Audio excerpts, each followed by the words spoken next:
दो तरह से होते हैं मानसिक रोग। एक होते हैं सीवियर मेंटल इलनेस, जिसमें व्यक्ति की जो जीवन शैली है और दिनचर्या वो काफ़ी ज़्यादा डिस्टर्ब हो जाता है। ठीक है, जो व्यवहार है व्यक्ति का वो काफ़ी ज़्यादा डिस्टर्ब हो जाता है और व्यक्ति को खुद को होश नहीं होता है कि वो बीमार है। ठीक है, दूसरी होती है मेंटल इलनेस, जिसमें व्यक्ति को होश आवास रहता है, वो खुद कहता है कि मुझे दिक्कत है, जैसे कि एंजाइटी, डिप्रेशन, ये सारी इलनेस जो रहती है। ठीक है, और पहचानने के लिए हमें ये समझना पड़ेगा कि इनकी शुरुआत कब होती है।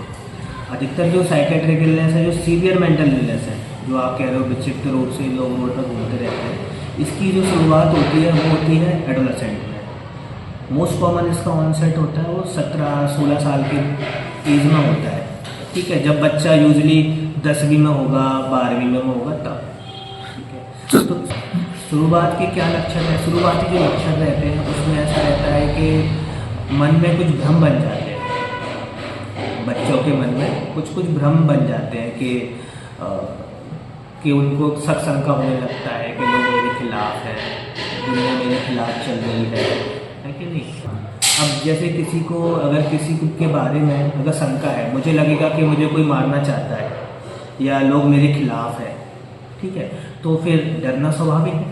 क्योंकि अगर मुझे ये लग रहा है, मेरे को पूरा विश्वास है 100% कि कोई मुझे मारना चाहता है कि नहीं, क्या मुझे नींद आएगी? क्या मैं ऐसे अभी बात कर रहा हूँ, क्या मैं बात कर पाऊँगा? नहीं कर पाऊँगा। मैं चौकन्ना हो जाऊँगा, बाहर देखूँगा कि कोई आ तो नहीं रहा है, कोई मार तो नहीं देगा मुझे। मैं रात को सोऊंगा तो भी मैं पूरा सोचूंगा यार घर का गेट लॉक तो नहीं है, कहीं रात को कोई आ तो नहीं जाएगा, छत का गेट लॉक तो नहीं है, छत से तो कोई नहीं आ जाएगा, क्या मुझे ये व्यक्ति खाना दे के गया या प्रसाद इसने दिया, क्या प्रसाद में कुछ तो नहीं मिला दिया कि इससे मेरी मौत हो जाए। या लोग ऐसा तो नहीं कि आजकल जो मोबाइल चल रहे हैं, कैमरे चल रहे हैं, सबको पता है कि गूगल जो है सुनता रहता है सबकी चीज़ें, कहीं ऐसा तो नहीं मोबाइल से लोग मेरी बातें सुन रहे हो, मेरे ऊपर नजर रख रहे हो, इसके थ्रू वो पता चला लगा लें कि मैं कहाँ जा रहा हूँ, कहाँ नहीं जा रहा हूँ, और फिर मेरे को हमला कर दे। ये देखो है तो सारा का सारा ब्रेन में, ब्रेन का ही है।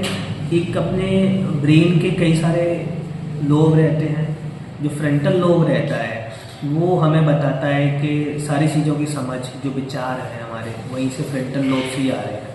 तो उसमें भी फ्रंटल लोब में जो ऊपरी परत होती है, कॉर्टेक्स जिसे बोलते हैं, जो प्री फ्रंटल कॉर्टेक्स जो सबसे आगे का पार्ट होता है, वहाँ पर कुछ कुछ एरियाज होते हैं जो अपने दिमाग में सोचने का, विचारों का काम करते हैं। दूसरा होता है बेसल गैंग्लिया करके एक एरिया होता है अपने दिमाग में, तो वह उनमें क्या है कि कुछ सर्किट बने हुए रहते हैं, ठीक है, अलग अलग एरिया में जोड़ने के लिए, क्योंकि ब्रेन का कोई भी काम एक ही एरिया नहीं करता है, ना सुनने का, ना सोचने का, या उस पर एक्ट करना है या नहीं करना है। वो ब्रेन के कई सारे एरिया इन्वॉल्व रहते हैं, तो सर्किट्स बनते हैं। तो उस सर्किट्स में अगर कहीं कोई खराबी आ जाए, कहीं कोई एरिया में कमी हो जाए, कहीं ज़्यादा हो जाए, तो उसकी वजह से ये सारे डिसफंक्शन आते हैं। तो स्पेशल एरिया जो होता है प्रीफ्रंटल कॉर्टेक्स में है, बेसल गैंग्लिया जो है। देखो कोविड से रिलेशन है या नहीं,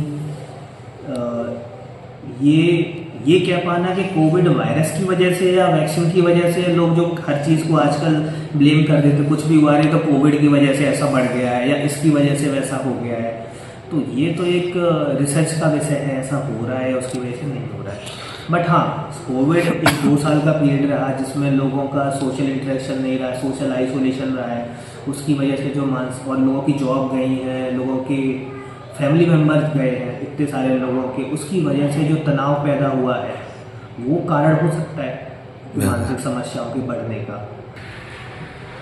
देखो इसमें यह है कि सीवियर मेंटल इलनेस जो है, गंभीर मानसिक समस्याएं जो हैं, उसमें तो डॉक्टर का सारा डॉक्टर के पास जाना ही पड़ेगा अपने को। उसमें तो प्योरली दवाइयों का ज़्यादा रोल रहता है, क्योंकि उसमें पेशेंट मानने को ही तैयार नहीं है, उसे बीमारी है, तो आपका काउंसलिंग वगैरह इतना ज़्यादा रोल नहीं आता है।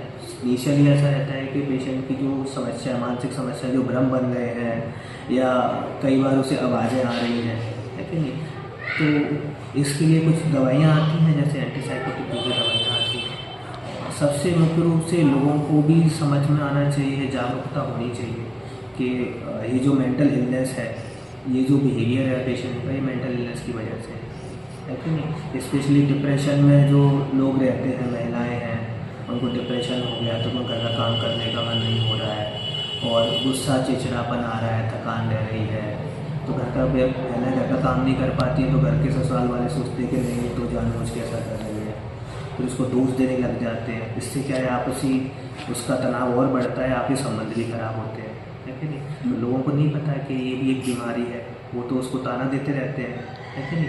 अगर पुरुष ऐसा करे, जॉब पे ना जाए, तो उसको निकम्मा बोलने लग जाते हैं लोग, है कि नहीं? तो लोगों में जागरूकता होना भी जरूरी है कि इसके लिए